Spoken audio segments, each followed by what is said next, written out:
This is a Channel Africa podcast. You can also get Channel Africa on satellite PAS10, DSTV audio bouquet 802, and OpenView bouquet channel 628. First of all, the situation between Rwanda and the Congo is becoming worse until people speak out truthfully. None of the actors in the Congo conflict, none of them are very sincere.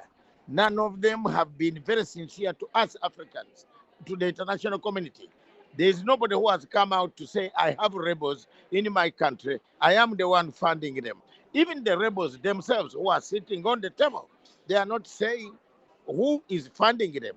And if the rebels don't tell you, then the peace process cannot hold. So that's why you see this exchange of hot words, the bad blood. None of the actors, even the Congolese government itself, even the Rwanda government itself, does not say the truth. They are not talking the truth at all, both of them. Now, do you think Kigali's announcement that it will no longer be accepting refugees from the DRC because of the accusations coming from Kinshasa of their alleged support of the M23 rebels, is this a valid, or is this a ploy by the Rwandans to blackmail the international community in, so far as political reasons are concerned? Yes, it is true that, let me tell you, Lulu, the situation in the DRC Congo has already been done. These guys have already captured the territory. Let's be honest. I don't know why Africans are not seeing this. These guys have carved the territory they want. And that's why you see Congo, the Rwanda is saying, we are not welcoming any more refugees, but they have already taken positions. If you look at the borderlines, the army, the type of army, the type of deployment that is taking place in the backyard of M23 is worrying to anybody, and it will worry you. So why are people not telling the truth? We want a war to end in DRC Congo, and all actors must come, be sincere, come on the table, tell the mediators we have a point, we have a problem here, we are the people funding these rebels, and we have covered the territory already. The whole thing of Congo smells. If you don't solve it the way the Yugoslavian conflict was solved, it is going to come up and recurrence. There will be a recurrence. And I'm telling you internationally, from an authoritative point of view, the international community Dr. knows Masanga, who is funding the rebels. What is this war about? Is it the minerals of the DRC? What exactly is the big issue? It is a combination. And why is it not ending? It is a combination of all factors: the minerals, the territory, the ethnicity that is around that region. The people of M23 are a group of Tutsi kings, the cousins of the Rwandese on this other side, and the cousins of the Ugandans on this other side. And they claim that they have not been recognized by the Congolese government.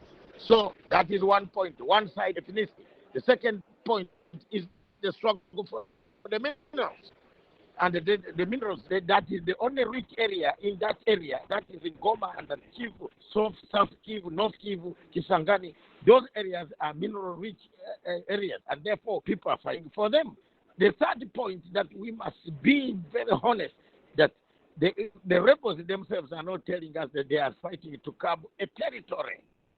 We want a country called Banyamulenge. Let's be very honest and tell the people.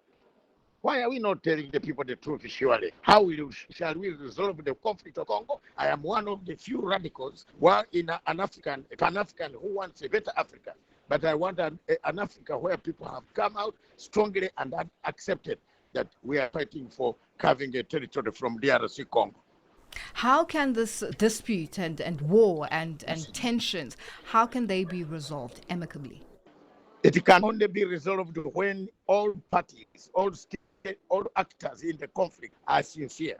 But at the moment, all actors in the conflict, give me my sister, whether you go to the moon and ask, or to the heaven, ask Angel Gabriel, all actors in the conflict are not sincere.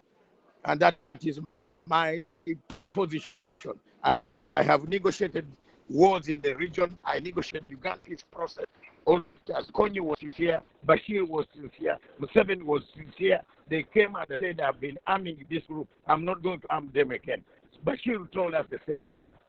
Told us the same. The rebels told us the same. We are not right. That's how we are able to bring the peace process in northern Uganda. And then you see Uganda is very peaceful. It was me who did that. For me, what I'm looking at, that all the actors in the Congo conflict are sincere. And let your people worldwide, the international community know that until that sincerity is gone, and the people come and speak the truth, there will be no peace in the DRC Congo. Now, Dr. Matsanga, we know of international leaders or the Western countries that are said or allegedly said to have a hand in the conflict in the DRC, and how Paul Kagame of Rwanda is a proxy for some of those leaders. What is your take on that? And how do they just keep quiet with this continued war that has been taking place in certain parts of the DRC? Is this then said to be true? It is true. There are some people who are a proxy. It is a proxy war. And I've been very frank to tell the world that it is a proxy war. As a student of international relations, an expert, you can't fail to see the proxy war. The proxy war by DRC, in DRC, where the French are pulling strings from behind the lift. Yes, this one. The lift, the proxy war, where the French are not telling us the truth. So therefore, we have a problem here. If the truth is not being said, there is nobody going to accept the responsibility. And I don't think there is an accepting of responsibility. That podcast was courtesy of Channel Africa, the African perspective.